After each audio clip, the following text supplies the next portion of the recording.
Hello అండి. America విధిస్తున్న tariff పీడిత ప్రజానీకానికి, ప్రపంచవ్యాప్తంగా ఉన్న ప్రజానీకానికి శుభవార్త. అదేంటో చెప్పే ముందు ఏప్రిల్ 2వ తారీఖున మొదలైంది ఈ గందరగోళం. భూగోళాన్ని అదిరించిన గందరగోళం. అది గందరగోళం అనటానికి చాలా కారణాలున్నాయి. ముఖ్యమైన కారణం చెప్పాల్సిందేంటంటే, టారిఫ్స్ పర్సెంటేజ్‌గా ఎలా నిర్ణయించాడు అనేది.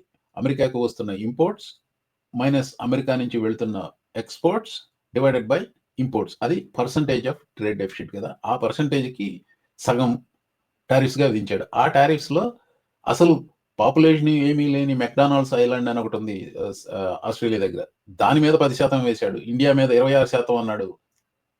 అది క్రేజీ అంటే క్రేజీ అండి. ఆ తర్వాత 100 రోజుల్లో 100 డీల్‌లు చేస్తానన్నాడు. 100 రోజుల్లో 100 కాదు కదా! 200 రోజుల్లో 3 డీల్స్ కూడా చేయలేకపోయాడు. Deal maker. The art of the deal. ఆ గందరగోళంలో భాగంగానే స్టాక్ మార్కెట్లు విపరీతంగా పడుతుంటే భయపడి 90 రోజులు పాజ్ అన్నాడు. ఆ 90 రోజుల పాజ్ గడువు జులై 9 అయితే జులై 9 నుంచి ఆగస్టు 1 వరకు పొడిగిస్తున్నానన్నాడు. చైనాకి సెపరేట్‌గా 90 రోజుల ఎక్స్‌టెన్షన్ అన్నాడు. ఆ ఆగస్టు 1వ తారీఖునే ఇండియా మీద 25% వేశాడు. 1, 2 రోజుల తర్వాతనే "ఏయ్! ఇండియా నువ్వు రష్యా నుంచి ఆయిల్ కొంటున్నావు. నీకు ఇంకొక 25% వేసేస్తాను" అన్నాడు. అదే సమయంలో చైనాకు జంకి మరొక 90 రోజుల ఎక్స్‌టెన్షన్ ఇచ్చాడు. ఇది గందరగోళం. ఈ గందరగోళం ఇలా నడుస్తూ ఉంటే వెనకాల లాసూట్లు నడుస్తూనే ఉన్నాయి.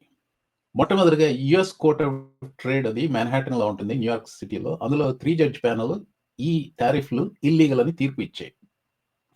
దాన్ని అప్పీల్స్‌కి తీసుకెళ్లాడు అప్పీల్స్ కోర్ట్‌కి. ఆ అప్పీల్స్ కోర్ట్ జులై 31వ తారీఖున వాద ప్రతివాదాలు వింది. ఆ మరుసటి రోజు పెట్టిన వీడియోలో నేను ఇలా చెప్పాను. నేను ఎద్దేవా చేస్తూ పొలిటికల్ అనాలిసిస్ చేసే ముందు ఇంకొక ఫ్యాక్ట్ ఏంటంటే, India is going to appeal to World Trade Organization అట.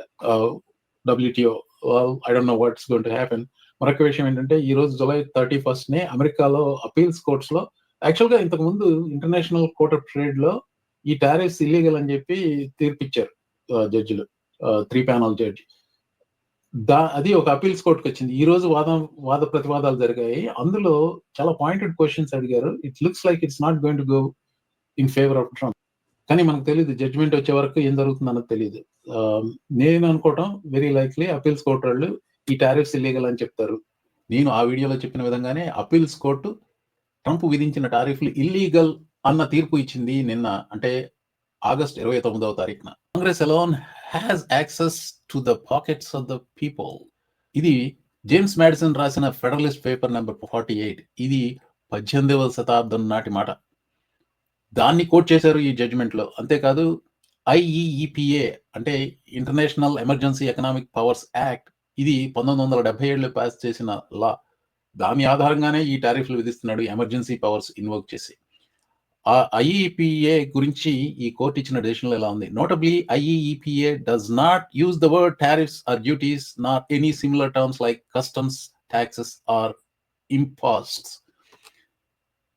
ఈ జడ్జ్‌మెంట్ యునానిమస్ కాదండి. 7-4. But still a decisive majority. ఈ టారిఫ్ గందరగోళం ఇలా నడుస్తుంటే చైనా మాత్రం నీ ఇష్టం వచ్చింది చేసుకో అని చెప్పి గమ్మున ఉంది. నెగోషియేషన్స్ ఏదో తూతూ మంత్రంగా చేశారు గానీ నిజంగా వాళ్ళు నెగోషియేట్ చేశారనైతే నేను అనుకోలేదు. ఈ విషయంలో నెక్స్ట్ స్టెప్స్ ఏంటి అంటే సుప్రీం కోర్ట్‌కి వెళ్తాడు. అక్కడ కూడా డిఫీట్ అవుతుంది అని అనుకుంటున్నాను. ఎందుకంటే సుప్రీం కోర్ట్ ట్రంప్ జేబులో ఉన్నప్పటికీ బిజినెస్ విషయంకొచ్చేసరికి వాళ్ళు ట్రంప్‌కి వ్యతిరేకంగా వెళ్ళడానికి వెనుకాడరు అన్నది నా ఉద్దేశ్యం. కోర్ట్‌కి డెఫైయంట్‌గా నిన్న ఒక ట్వీట్ చేశాడు.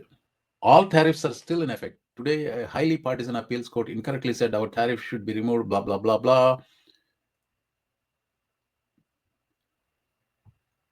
ఈ పొడుగైన ట్వీట్ సారాంశం ఏంటంటే, నేను టారిఫ్‌లు వేయడం ఆపను అంటున్నాడు.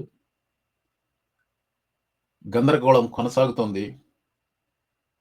భూగోళం మాత్రం ఊపిరి పీల్చుకోవచ్చు.